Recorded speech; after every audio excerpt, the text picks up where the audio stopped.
Bro நீ இன்ஸ்டால content comedy அப்பப்போ டான்ஸ் வீடியோ போடுவீங்க தானே? எஸ் ப்ரோ, நல்லா பண்றீங்க ப்ரோ, கண்டினியூ பண்ணுங்க. ஆனா என்ன ஃபாலோவர்ஸ் தான் கொஞ்சம் கம்மியா இருக்கு. Thanks bro. ஃபாலோ பண்றீங்களா ப்ரோ? இல்ல ப்ரோ.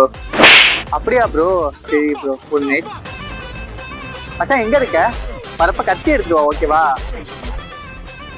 ஓகே, ஃபாலோ பண்ண சரி. ஷேர் ஆச்சும் பண்ணீங்களா ப்ரோ? No bro. ஓ அதுவுமே இல்லையா ப்ரோ? One minute bro. மச்சான் எங்க இருக்க? கத்திலாம் வேணாம், துப்பாக்கி எடுத்துருவா. Yeah okay bro. Follow share எதுவுமே இல்ல. அட்லீஸ்ட் லைக் பண்ணீங்களா? இல்ல ப்ரோ, அதெல்லாம் பண்ணல. ஓ அதுவுமே இல்லையா? ஒரு மினிட் ப்ரோ. மச்சான் இந்த துப்பாக்கி கத்தி எதுவுமே வேணாண்டா, ஒரு 5 அடிக்கு மாலை வாங்கிட்டு வாடா. டேய் இங்க வாடா. என்ன ப்ரோ வாடா போடான்னு ஒரு வீடியோக்கு லைக் கூட பண்ணி சப்போர்ட் பண்ண தெரியல, உடனே ஃபாலோவர்ஸ் கம்மியா இருக்கு அட்வைஸ் பண்ண வந்துட்டியா? மூடிட்டு போலாம்.